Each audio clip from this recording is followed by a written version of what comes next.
আমাদের বর্তমান সময়ের সবচেয়ে বড় সমস্যাগুলোর গোড়া মূলত একটাই, লোভ। মানুষের সবচেয়ে বড় সমস্যা হলো ক্রমবর্ধমান এবং অনিয়ন্ত্রিত লোভ ও স্বার্থপরতা। এই লোভ আমাদেরকে এমন দিকে নিয়ে যাচ্ছে, যেমন ধরুন ব্যবসা বাণিজ্যের ক্ষেত্রে এই লোভ বড় বড় প্রতিষ্ঠানগুলোকে এমন একটা পরিস্থিতিতে নিয়ে গেছে, তারা শুধু লাভের কথাই চিন্তা করে, আর বছরের পর বছর কিভাবে তাদের ব্যবসার আয় বৃদ্ধি করবে সেই চিন্তা করে। এবং এমনটা করতে গিয়ে সমুদ্রের একটা সম্পূর্ণ অংশ কি ধ্বংস হয়ে যাচ্ছে, নাকি একটা পুরো গ্রাম উজাড় হয়ে যাচ্ছে, নাকি এর মাধ্যমে পাহাড় ধ্বংস হয়ে যাচ্ছে, অথবা এটি শুধু পরিবেশের গঠনগত ক্ষতি করছে তাই নয়, বরং সমগ্র পৃথিবীর সামাজিক এবং অর্থনৈতিক পরিবেশের ক্ষতি করছে, তারা এসবের কোনো কিছুই তোয়াক্কা করছে না, কারণ দিন শেষে এর মাধ্যমে তারা লাভ করতে পারছে। তাহলে পৃথিবীর সমস্ত দুর্নীতির একটা বড় অংশ, রাজনৈতিক দুর্নীতি বলেন বা পরিবেশগত দুর্নীতি, যা খুবই আশঙ্কাজনক, তাই না? এই সব কিছুর মূল কারণ হচ্ছে অনিয়ন্ত্রিত, লাগামহীন এবং অপ্রতিরোধ্য লোভ। এটাই মূল কারণ। আমি ব্যক্তিগতভাবে বিশ্বাস করি এটাই বর্তমান বিশ্বের অনেক অনেক অনেক সমস্যার কেন্দ্রবিন্দু। আপনি যদি লোভ সম্পর্কে কোরআন থেকে গবেষণা করেন, আপনি দেখবেন আল্লাহ আযজা জাল্লা বেশ স্পষ্ট ভঙ্গিতে এর বর্ণনা দিয়েছেন। তিনি বলছেন, অমাইয়ুকা শুহ্হা নাফসিহি ফাউলাইকা হুমুল মুফলিহুন। আয়াতটির ভাষা খুবই ইন্টারেস্টিং। আল্লাহ বলছেন, যাদেরকে তাদের অন্তরে বিদ্যমান লোভ থেকে রক্ষা করা হয়েছে। অন্যভাবে বলতে গেলে আল্লাহ এই সত্যের ঘোষণা দিচ্ছেন যে প্রত্যেক মানুষের মধ্যে কি আছে? লোভ আছে। আমরা সবাই লোভী। বিষয়টা এমন না যে কিছু মানুষ লোভী আর কিছু মানুষ লোভী নয়। প্রকৃতপক্ষে আমরা সবাই লোভী। এবং এরপর আল্লাহ বলছেন অমাইয়ুকা, যা প্যাসিভ ফর্ম। এর মাধ্যমে বলা হচ্ছে যে ব্যক্তিকে এই লোভ থেকে রক্ষা করা হয়েছে, অর্থাৎ আমার অন্তরের ভিতরে এমন কিছু একটা আছে এবং আমি নিজে আমাকে এর থেকে সুরক্ষিত রাখতে পারি না। ইয়ানি লাম ইয়াকুল অমাইয়াত্তাকি শুহ্হা নাফসিহি, যে ব্যক্তি তার অন্তরের লোভ বা সংকীর্ণতা থেকে নিজেকে রক্ষা করতে পারবে। আমি যদি বলি, মনোযোগ দিয়ে শুনুন, আমি যদি বলি আমি আমাকে রক্ষা করতে সক্ষম, এখানে রক্ষা করার কাজটি কে করছে? আমি নিজে। আমি নিজে কাকে রক্ষা করছি? আমার নিজেকে। কিন্তু আমি যদি বলি আমাকে রক্ষা করা হয়েছে, এই ধরনের বাক্যে রক্ষা করার কাজটা কে করছে? অন্য কোনো ব্যক্তি, এমন কেউ যার কথা উল্লেখ করা হয়নি। এই আয়াতে আল্লাহ বলছেন তোমাদেরকে অবশ্যই বাইরে থেকে নিরাপত্তা দিতে হবে, বাইরের কাউকেই আসতে হবে যে তোমাদেরকে তোমাদের মনের গভীরে থাকা লোভ থেকে রক্ষা করবে, এবং তোমাদের কাছ থেকে লোভ, সংকীর্ণতা কখনো আলাদা করা যায় না। এই জন্যই কোরআনের ভাষায় আমরা এমনটা পাই না আশুহা ফি নফসিহি অথবা আশুহা লি নফসিহি, বরং এটা ছিল শুহা নফসিহি। এর মানে হলো, ব্যাকরণের শিক্ষার্থীদের জন্য বলছি, এটা একটা ইদাফ। এখানে একটা মুদাফ এবং মুদাফ ইলাই আছে, এবং এই দুইটা শব্দ পরস্পরের সাথে দৃঢ়ভাবে জুড়ে আছে। আপনি একটা মুদাফকে মুদাফ ইলাই থেকে আলাদা করতে পারবেন না। আল্লাহ বলছেন মানুষ কখনোই তাদের নিজেদেরকে লোভ থেকে পৃথক করতে পারবে না। এমন কোনো একটা দিন আসবে না যেদিন আপনার ঈমান এতটাই সুউচ্চ থাকবে এবং আপনি আর কোনো লোভ অনুভব করবেন না। এমনটা কখনোই হবে না। প্রত্যেকটা দিন আমাকে আপনাকে লোভের বিপরীতে নিজেদেরকে আত্মরক্ষা করে যেতে হবে। এটা একটা সার্বক্ষণিক সংগ্রাম। আমি শুরু করেছিলাম বড় বড় প্রতিষ্ঠানের কথা, পৃথিবী দূষণ এবং ধ্বংসের কথা বলে। এখন আসুন বিষয়টাকে আমরা আমাদের ঘরের কাছাকাছি নিয়ে যাই। প্রতিটি মাই লোভী, প্রতিটি বাবাই লোভী, প্রতিটি ছেলে সন্তান লোভী, প্রতিটা কন্যা সন্তান লোভী। একটা বাচ্চা বলে, তুমি গত সপ্তাহে আমাকে একটা খেলনা কিনে দিয়েছ, আমি এখন আরেকটা চাই।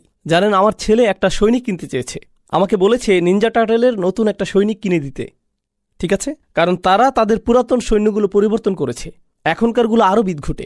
এখন তাদের চোখগুলো কেমন জানি উন্মাদের মতো, মাথাটা কঙ্কালের মতো। কিন্তু সে এই নতুন সৈনিকই চায়। সে টিভিতে নতুন নিনজা টার্টেল দেখেছে, তাই সে আমাকে বলল, বাবা আমাকে নতুন একটা সৈন্য কিনে দাও। আচ্ছা, আমি তাকে একটা সৈন্য কিনে দিলাম। আর জানেন, যখন আমি তাকে এটা দিলাম সে যে কি খুশি হয়েছিল। তারপর সে আমাকে বলল আরো 3টা সৈনিক চাই, কারণ প্রত্যেকটা টার্টলের জন্য আমার একজন একজন করে সৈনিক লাগবে। দেখো, 4 জন মিলে শুধুমাত্র একজন সৈনিকের সাথে লড়াই করতে পারবে না। ইন্না লিল্লাহি ওয়া ইন্না ইলাইহি রাজিউন, এটা হতে পারে না। লড়াইটা অবশ্যই ন্যায্য হওয়া উচিত, তাই না বাবা? এমনকি আপনার 3 বছরের বাচ্চাটারও লোভ আছে। আপনি বাসায় একটা কেক নিয়ে আসেন, কিংবা বাসায় M&M অথবা খুবই ছোট্ট সামান্য কোনো চকলেট নিয়ে যান, দেখবেন বাচ্চারা সবাই সেখানে জড়ো হয়ে যাবে। ধরুন একটা বাচ্চা একটা চকলেট পেল, আরেকটা বাচ্চা 2টা পেল। সাথে সাথে প্রথম বাচ্চাটা কি বলবে? আমার আরেকটা কোথায়? ওরটা হলুদ রঙের, আমিও কি হলুদ রঙের ক্যান্ডি পেতে পারি? তোমার এম আমারটার চাইতে বড়। আরে এটা তো বড় হাতের এম, আমারটা কেন ছোট হাতের? সাথে সাথে তুলনা, আমারটা কেন ছোট হাতের? সুতরাং আপনি যেটা বুঝতে পারবেন, ধরুন আপনি যদি তাদেরকে প্রশ্ন করেন, যদি সে 2টা খায় আর তুমি একটা খাও, তাহলে তোমারটার স্বাদ কি কমে যাবে? সে কি তোমার খুশির কোনো অংশ কোনোভাবে কেড়ে নিচ্ছে? কারো কাছে কোনো কিছু আছে জানলেই আমরা ভাবি এটা আমার চাই। লোভের ক্ষেত্রে সবচেয়ে অদ্ভুত ব্যাপারটা কি জানেন? একটা বাচ্চা বসে আছে, তার আশেপাশে সব খেলনা, সে কিন্তু এগুলো দিয়ে খেলছে না। এরই মধ্যে তার ভাই এসে শুধু খেলনাগুলোর দিকে তাকালো, সাথে সাথে বাচ্চাটা কি করে? আপনি অন্যের সামনে নিজেরটা দখলে নিতে চান, আর যখন সামনে কেউ থাকে না আপনি আপনার জিনিসকে অত পাত্তাই দেন না। জানেন এ থেকে আমরা কি শিক্ষা পাই? আমরা বুঝতে পারি যে আমাদের বেশিরভাগ লোভ মূলত আমাদের পারিপার্শ্বিকতার প্রভাবে হয়। ফলে আপনি যখন একাকী থাকেন দেখবেন আপনি কিছুই চাইবেন না। মাঝে মাঝে আপনি খুব করে চাইবেন শুধু একটু একা বসে থাকতে আর আকাশের দিকে তাকিয়ে থাকতে, অথবা সমুদ্রের কোনো তীরে বসে শুধু পানির দিকে তাকিয়ে থাকতে চাইবেন। আপনি অন্য কিছু চান না, আপনি সেখানে ভালো থাকেন, সন্তুষ্ট থাকেন। কিন্তু আপনি যখন লোকালয়ে বের হন আর খুব সুন্দর একটা গাড়ি দেখেন, যখন অনেক সুন্দর কোনো এলাকা দেখেন, বড় কোনো বাড়ি দেখেন, যখন আপনি অন্য কোনো শহরে ভ্রমণ করেন যেখানকার আবহাওয়া ডালাসের চাইতে অনেক অনেক ভালো এবং যেটা পাওয়া খুব একটা কঠিন কাজও না, তখন সাথে সাথে আপনার কেমন লাগে? ও আমার এটা চাই, এটা চাই আমার। এই লোভ শুধুমাত্র পৃথিবীকেই কলুষিত করে না, বরং পরিবারগুলোকেও কলুষিত করে। এটা পরিবারগুলোকে কলুষিত করে, সমাজকে দূষিত করে। তাছাড়া লোভ শুধুমাত্র টাকা পয়সার সাথে সম্পৃক্ত নয়, লোভ হলো জীবনের সব কিছুতে আপনার পাওনা অংশের চেয়ে বেশি কিছু চাওয়া। আপনি যদি ভাইস প্রেসিডেন্ট হন, আপনি প্রেসিডেন্ট হতে চান। আপনি সহকারী শিক্ষক হলে অধ্যক্ষ হতে চান। আপনি অধ্যক্ষ হয়ে থাকলে আরও বড় প্রতিষ্ঠানের অধ্যক্ষ হতে চান। আপনি যদি কোথাও তত্ত্বাবধায়ক হয়ে থাকেন এবং সেখানে যদি আরও কোনো তত্ত্বাবধায়ক থাকে, আপনি চান প্রধান তত্ত্বাবধায়ক হতে। আপনি যদি এমএসএতে সেক্রেটারি পদে থাকেন, আপনি সভাপতি হতে চাইবেন। সবাই উপরে উঠতে চায়। আপনি যদি কোনো প্রতিষ্ঠানের একেবারে প্রাথমিক স্তরে কাজ পেয়ে থাকেন, খুব শীঘ্রই আপনি ম্যানেজার হতে চান। আপনি নিজের জন্যই এমনটা করতে চান। আপনি নিজেকে উপরে ওঠার জন্য ঠেলতেই থাকেন, এক অবস্থানে তৃপ্ত থাকেন না। আপনি দেখবেন পৃথিবীর অনেক ধনী মানুষেরা মূলত পৃথিবীতে সবচেয়ে দুর্ভোগের জীবনযাপন করে। যারা কোটি কোটি টাকা আয় করেছে, যারা পাগলের মতো টাকা আয় করেছে, এই ধরনের মানুষদের মধ্যে বেশিরভাগেরই জীবন বলতে কিছু থাকে না। তাদের কোনো জীবন থাকে না, পরিবার থাকে না, তাদের ছুটি বলতে কিছু থাকে না। তারা ছুটি নিতে চান না, তারা শুধু উপরে উঠতে চান। তারা মনে করেন তারা ছুটিতে গেলে তাদের ছুটে চলার এই যন্ত্রের গতি কমে যাবে, তাদের কাজে দ্রুত ফিরে আসতে হয়। এবং তারা যদি ছুটিতে গিয়েও থাকেন, সেখানে বসে ইমেইলের উত্তর দেওয়ায় ব্যস্ত থাকেন। তাদের মস্তিষ্ক কখনো বিরতি নেয় না। লোভ আপনার সাথে এমনটাই করে থাকে, আপনাকে একটা দুর্ভোগের জীবন উপহার দিতে পারে। যেভাবে লোভের ফলে পৃথিবী দুর্ভোগের শিকার হচ্ছে, প্রত্যেকটা মানুষ ওইভাবে ভুগছে, এর ফল ভুগছে, দুর্ভোগে ভুগছে। তরুণ প্রজন্মের কিসের লোভ হয় বলুন তো?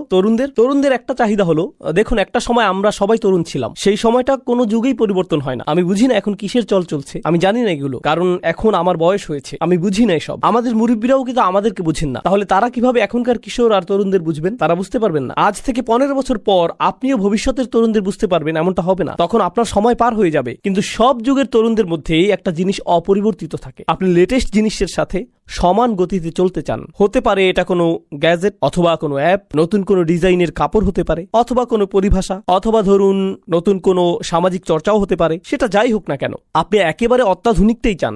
নতুন কিছু আসলেই আপনি সেটা চান। নতুন জিনিস মানেই ভালো হবে। আপনি সবার আগে বলতে চান, এই তুমি এটা সম্পর্কে শুনেছো? কারণ তারা যদি না শুনে থাকে, অন্য সবার আগে আপনি বিষয়টা সম্পর্কে তাদেরকে অবহিত করেছেন। আপনি সাথে সাথে এটার উপর হুমড়ি খেয়ে পড়েন। এর মাধ্যমে যা বোঝা যায় তা হলো, তরুণরা এই জগতের সবচেয়ে অস্থির প্রকৃতির মানুষ, এবং এটা সব প্রজন্মের তরুণদের ক্ষেত্রেই প্রযোজ্য। তরুণরা মুহূর্তের মধ্যে একটা থেকে অন্য একটা, তারপর আরেকটা, এরপর আরো একটা জিনিসের দিকে ঝুঁকে পড়ে। তরুণদের কাছে যে জিনিসটা একসময় দারুণ ছিল, চমৎকার ছিল, খুবই সুন্দর ছিল, বা যেমনই ছিল, কয়েক সপ্তাহ পর একই জিনিসটা অর্থহীন, পচা, নগণ্য এবং বলার মতো নয় এমন হয়ে যায়। তারা খুব সহসাই বন্ধু পাল্টায়, একজন থেকে আরেকজন, তারপর আরেকজন, এবং এটাই হয়ে থাকে। এভাবে যখন যে জিনিসের চল থাকে। হ্যাঁ, এটা বোঝানোর সবচেয়ে সহজ উদাহরণ হলো, যেমন ধরুন ফোনের নতুন ভার্সন, ঠিক না? ফোনের নতুন ভার্সন যা অনেকটা পুরনো ভার্সনের মতোই দেখতে, কিন্তু তারপরও মানুষ বলে দিতে পারে যে আপনার কাছে 4 আছে, 5 নেই, অথবা আপনার কাছে 5C আছে, 5S নেই, অথবা আপনি এমনিতে নিজেই বলতে পারেন এবং হঠাৎ নিজেকে ছোট মনে করতে পারেন, কারণ আপনার কাছে শুধু একটা ফোনই আছে, এটার কোনো স্ক্রিন নেই। আপনি এখনো বাটন ফোন ব্যবহার করেন। মানুষের সাথে এটাই হয়। আমি আমার মূল পয়েন্টে ফিরে আসি। এখন এমনটাই হয় যখন আমরা সবসময় বেশি পাওয়ার কথা ভাবতে থাকি। আমরা মনে করি আমরা আরও অনেক কিছু পাওয়ার দাবি রাখি, ঠিক আছে? এই অনুভূতিটাই আমাদেরকে সার্বক্ষণিক একটা অতৃপ্তিতে ডুবিয়ে রাখে। আমরা বরাবরই অসন্তুষ্ট থাকি। এটা এ ধরনের চিন্তার একটা প্রভাব। আমরা সবসময় ক্রুদ্ধ হয়ে থাকি।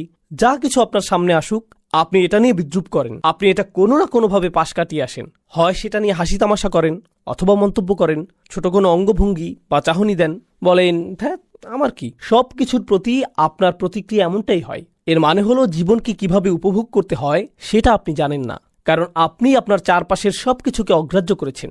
আপনার মতে সবকিছুকে এভাবেই নগণ্য মনে করতে হয়। আপনি কোনো কিছুই আর ভালোভাবে মূল্যায়ন করতে পারেন না। টিনেজারদের বেড়াতে নিয়ে যান, তখন কি হয়? তোমাকে আনন্দিত দেখাচ্ছে না কেন? হোটেলটা কেমন বলো তো? কি অপূর্ব দৃশ্য দেখো। মোটামুটি। তারা মূল্যায়ন করতে পারে না। মূল্যায়ন করার ক্ষমতা আপনার কাছ থেকে কেড়ে নেওয়া হয়েছে। এই যে অতিমাত্রার লোভ, প্রতিনিয়ত এবং তাৎক্ষণিক আনন্দ পাওয়ার ইচ্ছা, এগুলোর ফলে কি হয় জানেন? তরুণদের পুরো একটা প্রজন্ম গড়ে উঠেছে যারা চরম উদাসীন এবং নিরুৎসাহিত। তারা প্রতিনিয়ত এত বেশি কিছু করার এবং এত বেশি জিনিস পাওয়ার প্রতি আকৃষ্ট হয় যে তারা জীবনে কোনো কিছু অর্জন করে নেয়ার ইচ্ছাই হারিয়ে ফেলে। তারা শুধু বাসায় বসে থাকে আর সারাদিন ভিডিও গেম খেলে, আর নেটফ্লিক্সে বা অ্যামাজনে, হুলু কিংবা ইউটিউব বা অন্য যেখানেই হোক একটার পর একটা ভিডিও দেখে এবং এভাবেই চলতে থাকে। আপনি যদি তাকে প্রশ্ন করেন তুমি কি করতে চাও? কিছু না। তুমি আগামীকাল কি করবে? এই তো কিছু না। তোমার জীবনের লক্ষ্য কি? আমার তেমন কোনো লক্ষ্য নেই। তোমার মেজর বিষয় কোনটা? আমি এখনো ঠিক করিনি। কি বলো তুমি? 5 বছরের সিনিয়র, অথচ এখনো তোমার মেজর ঠিক করনি? আমি নিশ্চিত না। আমি অনেক কিছু চেষ্টা করেছি, তারপরও আচ্ছা যাকগে। তাহলে আপনি একেবারে নিরুৎসাহী একটা প্রজন্ম দেখেন। আপনি জানেন এই ধরনের সম্পূর্ণ নিরুৎসাহী একটা মানব সভ্যতা গড়ে উঠলে কি হয়? এই যে প্রচণ্ড লোভী মানুষগুলো যারা অন্যায় করে এবং আক্ষরিক অর্থে পৃথিবীর সম্পদগুলো লুট করে থাকে আর দুর্বলদের অন্যায়ভাবে নিয়ন্ত্রণ করে, তারা এত সব কিছু করার পরও পার পেয়ে যায়। কারণ সংখ্যাগরিষ্ঠ লোকজনেরই এগুলো পরোয়া করার মতো অনুভূতি নাই। তাদের আত্মকেন্দ্রিকতা তাদেরকে সম্পূর্ণ অনুভূতিহীন বানিয়ে দিয়েছে। আমার চাওয়াগুলো যতক্ষণ পূরণ হচ্ছে, এসবের কি দরকার? তাহলে আমরা এমন একটা সময় বাস করছি যেখানে আপনি টিভিতে চ্যানেল পরিবর্তন করে করে দেখতে পারেন, অথবা ফেসবুক পেজ বা অন্য কোথাও যেখানে বিজ্ঞাপন দেখায়, যেখানে আফ্রিকার বাচ্চাদের কষ্ট, অথবা বাংলাদেশে ঘটে যাওয়া ভয়াবহ বন্যার দৃশ্য বা পাকিস্তানে ঘটে যাওয়া কোনো তীব্র ভূমিকম্পের দৃশ্য দেখানো হয়, আর আপনি সেই ছবিগুলো দেখেন এবং আপনার মধ্যে কিছুই হয় না। আপনার কোনো কিছুর পরিবর্তন হয় না, চোখ দিয়ে পানি আসে না, কিছুই হয় না। আপনি মানুষের দুঃখ দুর্দশা থেকে সম্পূর্ণ বিচ্ছিন্ন। এটা কতটা ভয়াবহ ব্যাপার আপনি জানেন? দেখুন, আমরা কিন্তু এখানে ঈমান নিয়ে কথা বলছি না। আমরা বলছি ধীরে ধীরে আমাদের মধ্যে মনুষ্যত্ব কমে যাচ্ছে। এগুলো মানবিক অনুভূতি। আপনি হতে পারেন একজন খ্রিস্টান, একজন ইহুদি কিংবা নাস্তিক। যখন আপনি কোনো মানুষের দুঃখ কষ্ট দেখবেন, অবশ্যই আপনার মধ্যে এর প্রভাব পড়ার কথা। আপনার মনের মধ্যে এমন কিছু ঘটবে যা আপনাকে পীড়া দিবে, মানুষকে সাহায্য করার আকাঙ্ক্ষা তৈরি হবে। কিন্তু যখন এই ধরনের কিছুই হয় না, তখন আপনি চ্যানেল পাল্টে সেটাই দেখেন যা দেখতে আপনার মন চায়। একটা মুভি যেটা আপনার মস্তিষ্ক থেকে এগুলো আবার মুছে দিবে। আজকাল এটাই ঘটে চলছে। এটা সত্যি খুবই ভয়ঙ্কর সময়। আমি একটা মুসলিম দেশে গিয়েছিলাম। সেখানে একজন আরবকে জিজ্ঞেস করলাম এখানকার মানুষরা কিভাবে সময় কাটায়, তরুণরা কিভাবে সময় কাটায়। আমি অন্তত 50 জন লোকের কাছ থেকে একই উত্তর পেয়েছি যে তারা শপিং মলে ঘুরতে পছন্দ করে। এদেশে বেশ গরম, সারাদিন তাপমাত্রা বেশি থাকে, তারা বাইরে বের হয় না। শপিং মলগুলো রাতে খোলা থাকে, মাগরিব থেকে ফজর পর্যন্ত মলগুলো মানুষে ভর্তি থাকে। এরাই আপনাদের উম্মাহ, আপনাদের ভবিষ্যৎ প্রজন্ম। বাবা হিসেবে তারা কেমন বাবা হবে, মা হিসেবে কেমন মা হবে ওরা, ইসলামের কেমন দায়ী হবে, কেমন সরকার তারা চালাবে, ভবিষ্যতে কেমন মানুষ হবে ওরা, কেমন মুসলিম হবে সে কথা বাদ দিন, মানুষ হিসেবে ওরা কেমন হবে, বুঝতে পারছেন? যাই হোক, আমি আমার বক্তব্য সংক্ষিপ্ত করছি। আমার হয়তো আর 5 মিনিট সময় বাকি আছে। আজকে আমি আপনাদের যে বিষয়টা বলতে চাই সেটা হচ্ছে কোরআনের ক্ষমতা। আমি জানি আপনারা বহু লেকচার শুনেছেন যেখানে আপনাদের বলা হয়েছে যে আমাদেরকে কোরআন শিখতে হবে, এর অর্থ আমাদের বুঝতে হবে, এটা আমাদের অধ্যয়ন করতে হবে, তেলাওয়াত করতে হবে, মুসলিম হিসেবে কোরআনের সাথে আমাদেরকে সম্পৃক্ত থাকতে হবে।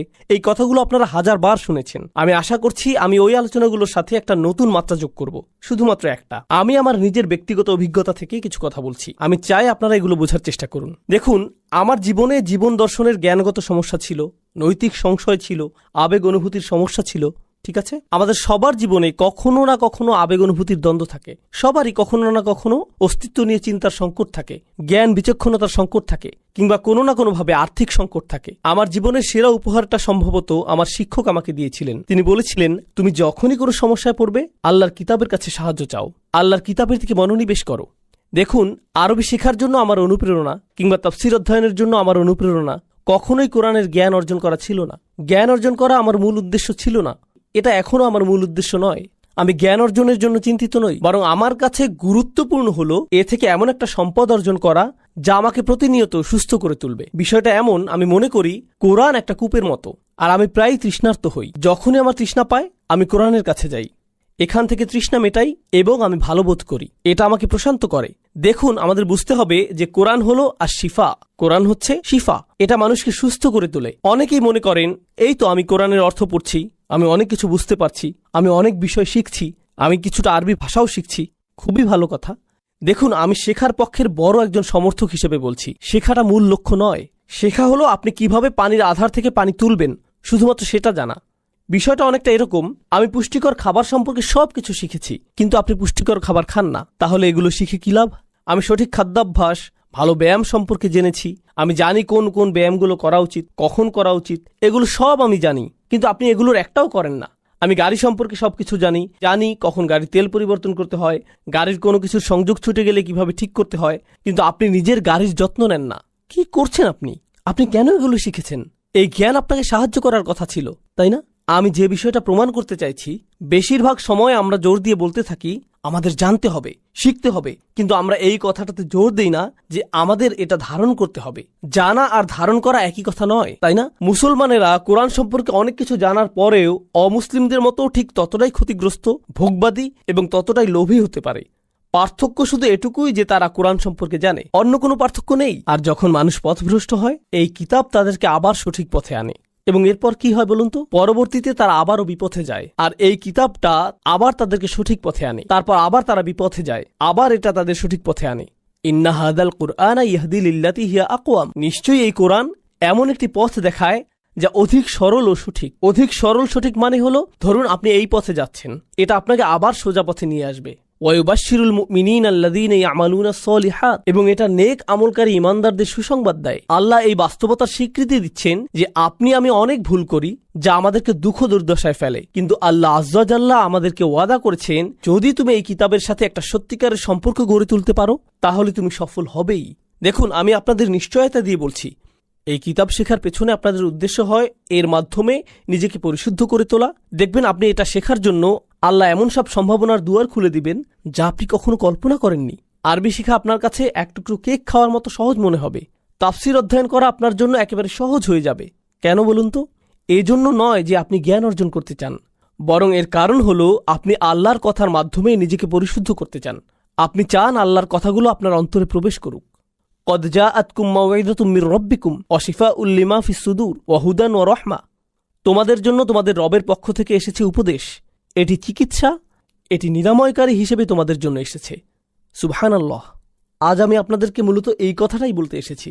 আপনাদের মধ্যে কিছু শ্রোতা আছেন যারা আমার কথাগুলো অন্য যে কোনো লেকচারের মতো শুধুই শুনবেন, তব্য শেষে তাকবীর দিবেন, কেউ হাততালি দিবেন, তারপর শেষ।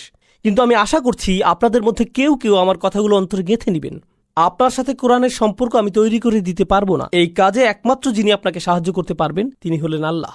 যদি আপনি আল্লাহর দিকে ফিরে যান এবং বলেন, হে আল্লাহ, এই কিতাব আমার প্রয়োজন, এটি সেই কিতাব যা তুমি মানবজাতির সকল সমস্যা থেকে মুক্তির জন্য পাঠিয়েছ। আচ্ছা বলুন তো, লোভ কোথায় থাকে? লোভ কোথায় থাকে? অন্তরের ভেতরে।